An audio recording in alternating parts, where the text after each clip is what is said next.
Rétro Hebdo, rétrospective hebdomadaire de l'actualité sur la radio Indoundi Culture. Bonjour ou bonsoir, c'est Laurent Droit. Vous nous captez, c'est la rétrospective hebdomadaire de l'actualité et a marqué cette semaine. Tout de suite le sommaire. Plus de 80 enfants victimes de la traite vers la Tanzanie depuis différentes provinces du Burundi ont été identifiés cette semaine. Un rapport relatif a été présenté par la Fédération nationale des associations engagées dans le domaine de l'enfance. Au moment où le rapatriement n'est pas chose facile aujourd'hui. Nous parlons aussi des spéculations sur la commercialisation des produits Braoudi. Une bonne quantité de ces produits ont été saisis cette semaine en province de Makamba et les responsables ont été infligés d'amende. Au sommaire aussi de l'actualité et a marqué cette semaine, c'est l'impact de la politique nationale et portant élevage en stabilisation permanente en commune Gihanga de la province Bubanza, une association des éleveurs qui comptait plus de 46 000 têtes de bétail avant la mesure, n'en compte plus que seulement 20 000. Et la CENI, la Commission électorale nationale indépendante, a annoncé le rendez-vous pour le lancement officiel de la campagne électorale pour les prochaines échéances. À la présentation, Noris Ndouimana, encore une fois, bienvenue. Rétro Hebdo. Salut encore. Plus de 80 enfants ont été identifiés comme victimes de la traite vers la Tanzanie depuis différentes provinces du Burundi durant les 3 derniers mois. Un rapport relatif a été présenté cette semaine par la Fédération nationale des associations engagées dans le domaine de l'enfance. Dans la partie sud, la province de Makamba est vue comme la première province de transit de ces enfants qui par après subissent des actes de torture alors que le rapatriement n'est plus chose facile depuis la suspension des activités de l'ONG américaine USAID qui appuyait souvent. Les détails dans cette correspondance de Serge Sindaïgaya, notre correspondant à Makamba, lui par Jean de Dieu Nahiman. Selon un rapport de la Fédération nationale des organisations engagées dans le domaine de l'enfance au Burundi, FENADEB, en sigle, 80 enfants ont été identifiés ces 3 derniers mois comme ayant été envoyés ou expulsés vers la Tanzanie, souvent dans des conditions illégales. Parmi ces enfants, 79 garçons et une fille ont été interceptés en provenance ou vers la Tanzanie durant 3 mois depuis janvier 2025. La province de Makamba est la plus touchée comme province de transit pour la traite des enfants, avec 43 cas suivis d'Orutana avec 29. La province de Karusi vient en tête des provinces pour la traite des enfants, où 28 cas d'enfants ont été frappés par cette traite humaine et Gitega 15, d'après cette organisation engagée dans la défense des droits des enfants. Les organisations œuvrant pour les droits des enfants dans le sud du Burundi indiquent que plusieurs cas ne sont probablement pas connus à cause de l'implication des réseaux des trafiquants opérant en secret. Les enfants sont souvent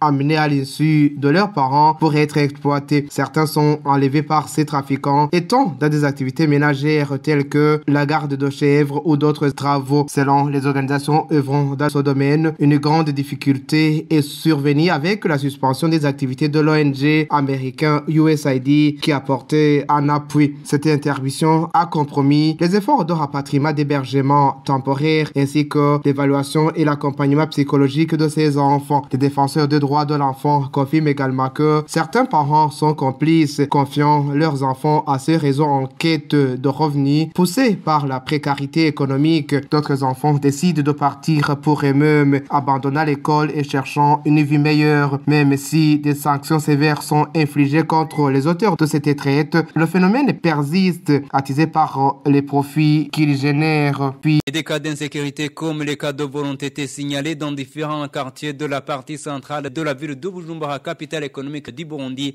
La question a été soulevée en réunion communautaire animée mercredi par l'administrateur communal de Mukaza et certains agents de police ont été indexés comme complices avec la libération des personnes soupçonnées avant qu'elles ne soient interrogées devant les juridictions compétentes. Adolphe Nijimbe. Lors de la réunion tenue ce mercredi à l'endroit des résidents opérant en zone Lorero, la sécurité était parmi les points à l'ordre du jour. L'administration de la commune urbaine de Mukaza a évoqué des cas d'insécurité qui s'observent dans certains coins. Florent Nkezabahizi, administrateur de la commune Mukaza, a par la suite annoncé que les mesures de sécurité doivent être prises pour l'intérêt public. Certains résidents qui étaient présents dans cette réunion sont revenus sur les fautes commises par certains agents d'ordre de Les résidents ont insisté sur les personnes soupçonnées d'être impliquées dans des cas de vol par la plus libérée sans toutefois passer devant les instances juridiques. Ces résidents ont plaidé pour le strict respect de la loi dans le cadre d'assurer la sécurité.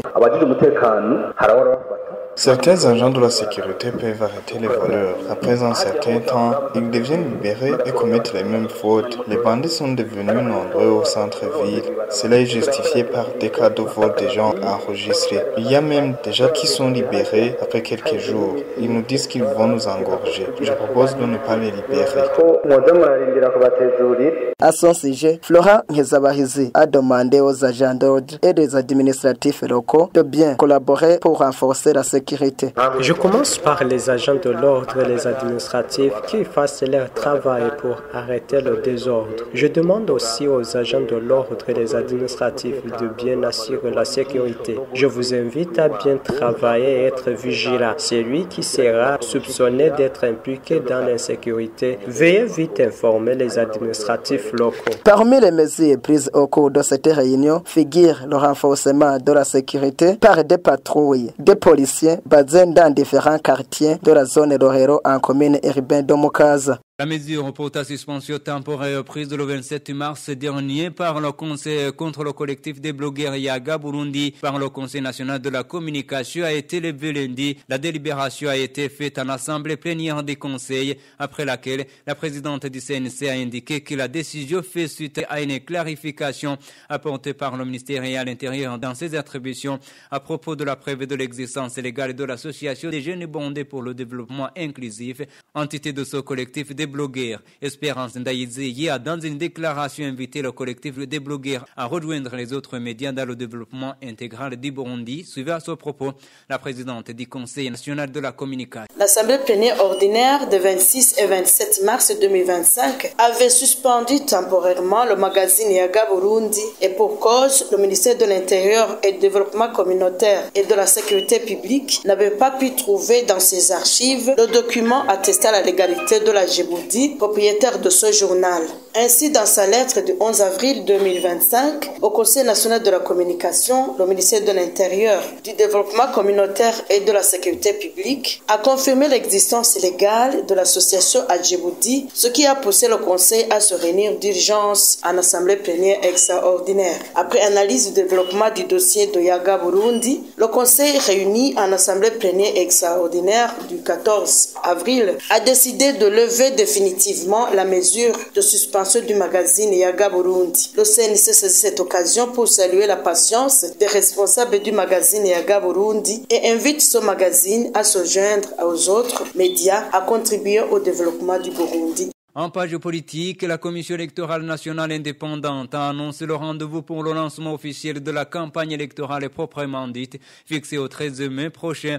Après bien sûr un décret présidentiel relatif attendu le 9 mai, le président de la CENI, Prosper Ntahogwamiye, a confié à la presse vendredi, après une réunion dans laquelle a été remis les spécimens pour les bulletins de vote aux candidats qui comptent battre campagne suivie. La semaine passée, on avait annoncé qu'au courant de cette semaine, nous allons remettre aux candidats en compétition les spécimens de bulletins de vote. Mais on a profité pour parler autre chose, notamment l'annonce de la période de dépôt des candidats sénateurs et aussi faire suite à certaines doléances que les candidats avaient émises lors de la rencontre. En hiver, nous avons aussi échangé sur la journée du 9 mai 2025 et qui sera une occasion de lancement officiel de la campagne électorale par son Excellence Monsieur le Président de la République. On a aussi profité de l'occasion pour échanger sur la question des mandataires des partis politiques, le recrutement des membres des bureaux de vote. La substance, l'essentiel du message d'aujourd'hui, c'était la remise officielle des spécimens des bulletins de vote qui vont servir aux candidats lors de la campagne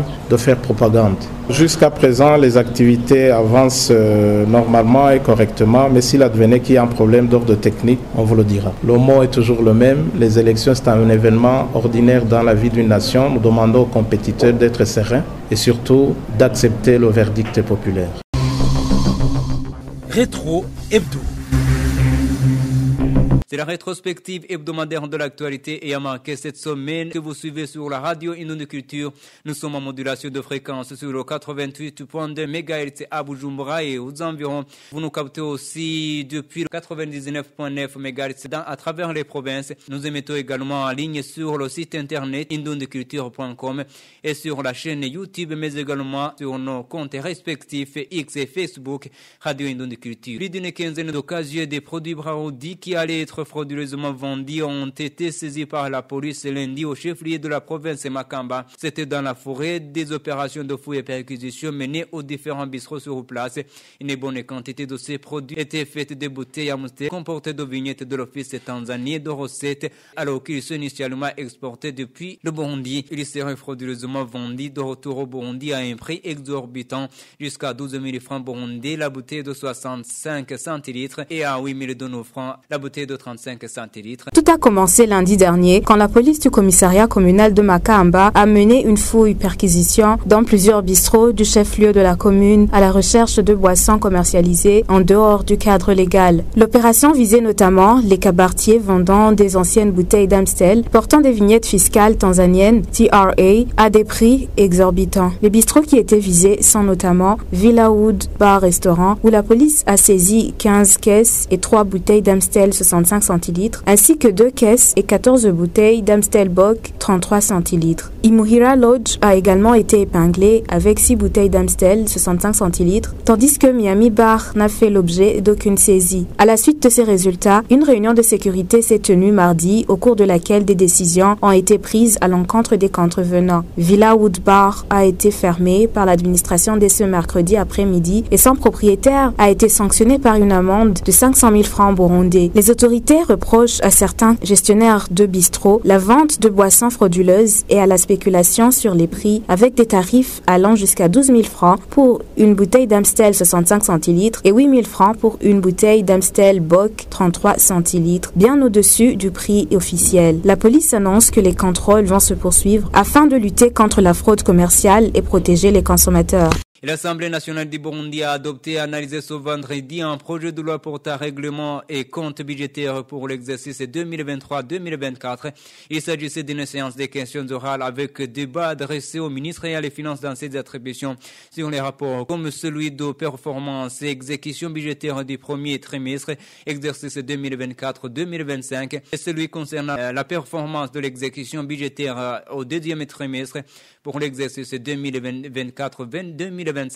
Les députés ayant réagi en plénière ont demandé l'apport de minerais au trésor public et la politique de facturation aux produits vendus. Et au ministre Nestor Naounouye ayant les finances dans ses attributions de préciser que les minéraux ne peuvent pas générer de revenus au trésor public et s'ils ne sont pas écoulés. Odilon Hejimana a été sur place. Voici ce reportage. Le député Dieudonné Ndizeye a demandé comment se déroulait la collecte des taxes du moment que certains commerçants ne donnent pas de facture. Quant au parlementaire Pafire Marayika, il s'est interrogé sur la plus-value des minéraux qui semble ne pas apporter grand-chose au trésor public. Sur toutes ces préoccupations, le ministre en charge des Finances Nestor Naounouye a mis en garde les commerçants qui ne fournissent pas de factures. À propos des minéraux, il a expliqué que lorsqu'ils ne sont pas écoulés, ils ne peuvent générer d'apport dans le trésor public. Ce ministère ne donne pas de précision quant au montant des taxes impayées. C'est au moment où, au cours de l'année de l'exercice budgétaire 2023-2024, les minéraux auraient généré 26 milliards de francs burundais selon les prévisions.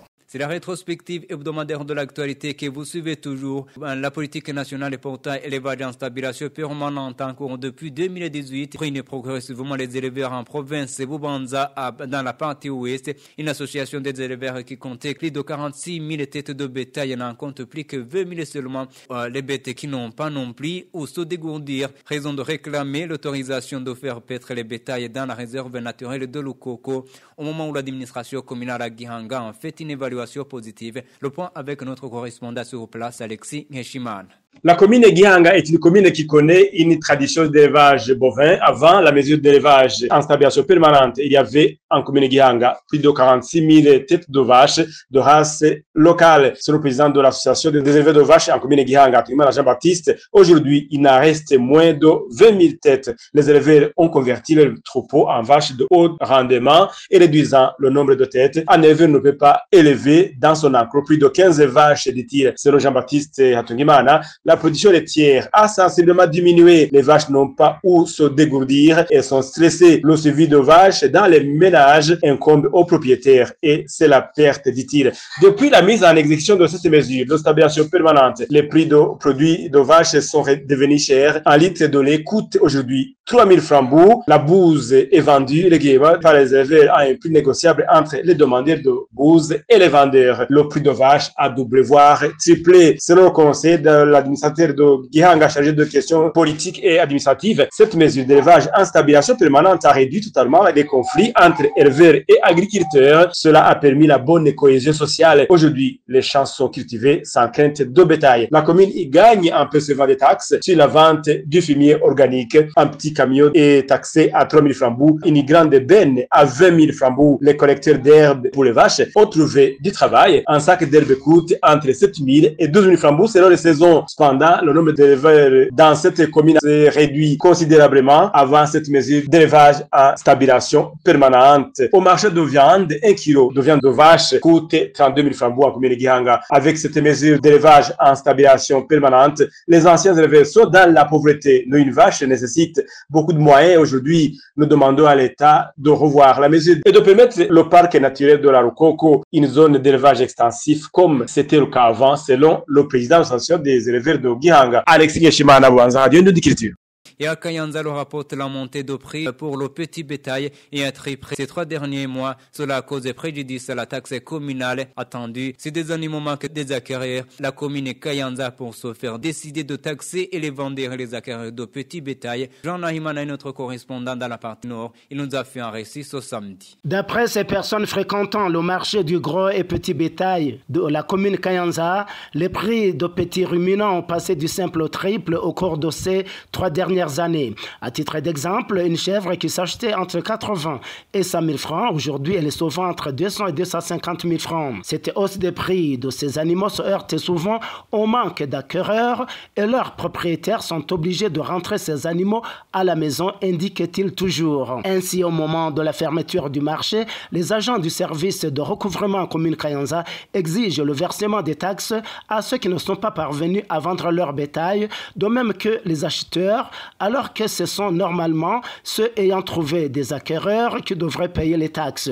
À cet effet, d'aucuns demandent à l'administration communale de mettre fin à cette pratique, de faire payer les taxes aux personnes non concernées. S'exprimant à ce propos, Anissé Abarugira, le chargé du service de recouvrement en commune Kayanza, fait remarquer qu'au cours des années antérieures, il était très difficile de savoir identifier qui avait vendu ou pas son bétail par le fait que la plupart déclaraient n'avoir pas trouvé d'acquéreur. Et partant, peu de taxes en provenance de ce marché étaient versées dans la caisse communale. Raison pour laquelle pareille mesure a été adoptée, ajoutait-il. Il profite de cette même occasion pour inviter une fois de plus la population à s'imprégner de l'importance du paiement des taxes et impôts par le fait qu'elle participe à la réalisation de divers projets de développement. Vous saurez qu'en cette matière de taxes, il est payé 1 500 francs pour les chèvres et moutons, 2 000 francs pour les porcs et 5 000 francs pour le gros bétail. Depuis Kayanza, Jean Neyman pour la radio Indondiculture. Tourisme à présent à environ une année de l'exécution des travaux de rénovation et de réhabilitation du musée vivant de Bujumbura.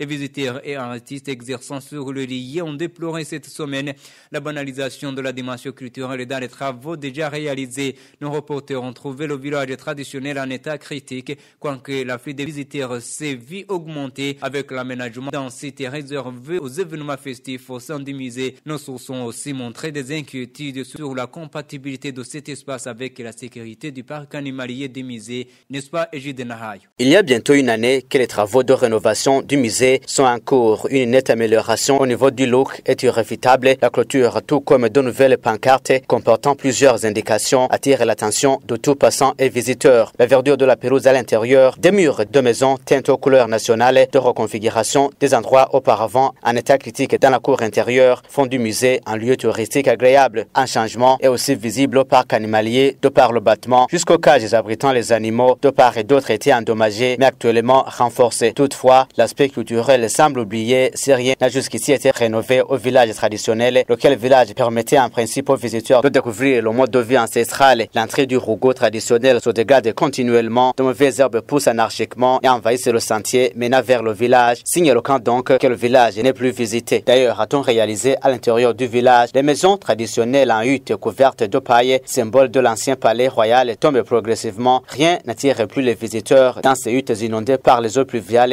et laissent voir de l'humidité de part et d'autre. Des nattes, mais aussi endommagées par les intempéries, sont toujours étalées sur les lits traditionnels encore solides dans ces mêmes huttes. Une situation alors insupportable pour un certain Moussa Bareke, quinquagénaire rencontré à l'extérieur du rougot traditionnel, faisant allusion aux pays avancés dans l'aménagement de musées vivants. Au projet de rénovation du musée vivant de Bujumbura, le grand absent est un espace de conservation du tambour, un patrimoine culturel mondial pourtant propre au Burundi. Les tambours sont rangés en plein air dans une tribune abritant différentes cérémonies et d'autres aux alentours. Un autre défi à signaler, selon Ismaël Sindaïgaya, un artiste exerçant au musée vivant de Bujumbura. Entre-temps, les sources contactées convergent sur l'afflux des visiteurs ces derniers jours avec l'aménagement au sein du musée d'un espace d'événements festifs d'Issafi Beach aux mains d'un opérateur privé. Environ 1000 personnes sont accueillies le samedi et dimanche chaque semaine, selon les mêmes sources, avant de parler de l'incompatibilité de l'espace avec la sécurité du parc animalier situé à une certaine distance de l'espace. C'est un site qui produit du bruit incommodé aux animaux, surtout les week-ends, ont fait savoir les artistes rencontrés sur les lieux, qui d'ailleurs avaient été sommés de dégager de l'espace pour la même cause, estimant que ces animaux devraient un jour prendre fuite, plus que toujours dérangés, n'eût été les cages renforcées et de demander qu'une séparation soit faite entre les deux endroits. Réagissant à propos, le directeur général du tourisme au ministère de tutelle a plutôt démontré le contraire. Au cours d'une interview accordée à la radio Indonde Culture, Jacques Bigirimana a signifié que tout a été planifié, affirmant que la réhabilitation du village traditionnel a connu un retard puisque l'expert à la matière était occupé pour d'autres travaux, mais qu'il sera de retour bientôt. L'Angkor Royal fait partie de ce que nous allons rénover. Le musée vivant a comme objectif principal valoriser la culture burundaise. On ne peut pas leur oublier l'Angkor Royal. Nous avons déjà commencé par ce qu'on a fait déjà. Maintenant, l'étape qui va suivre, c'est le rougot royal. Nous avons passé à la recherche de personnes pouvant retaper cet Angkor Royal, mais des personnes qui ne sont pas des escrocs. Alors nous avons essayé de cibler ceux qui sont capables. Alors celui qu'on a ciblé comme étant capable, il est toujours occupé. Nous l'attendons. Il va commencer. Et aussi là, nous attendons les moyens, parce qu'on n'en a pas assez suffisamment. Il faut que les moyens nous soient donnés. Comme ça, on va travailler sans arrêt. Et je peux dire que d'ici quelques mois, on aura terminé. M. Bigirimana a eu aussi un mot à dire à propos des inquiétudes sur la compatibilité entre les événements festifs et la vie du parc animalier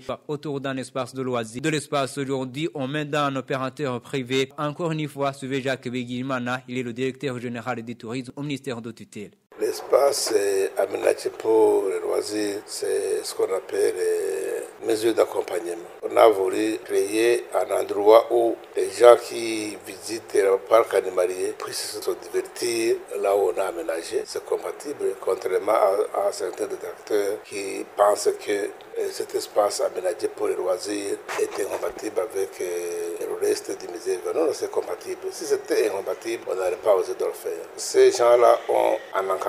On leur a donné des heures de travail bien fixées. Ils ont des heures, tout ce qu'ils font, ils le font, tout en respectant le parc animalier et la culture. Tout ce qu'ils doivent faire là-bas, ça doit rentrer dans la protection et la sauvegarde de la culture. Dans d'autres musées, on y trouve des salles de cinéma, des terrains de basketball, de volleyball.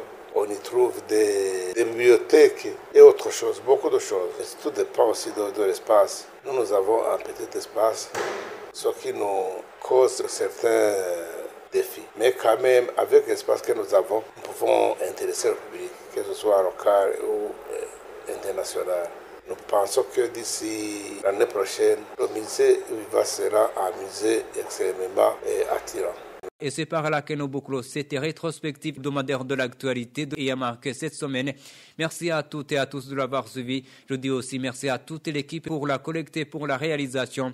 À la présentation, c'était Norris Ndouimana. Et bonne suite de nos programmes. Rétro Hebdo. Rétrospective hebdomadaire de l'actualité sur la radio Indoundi Culture.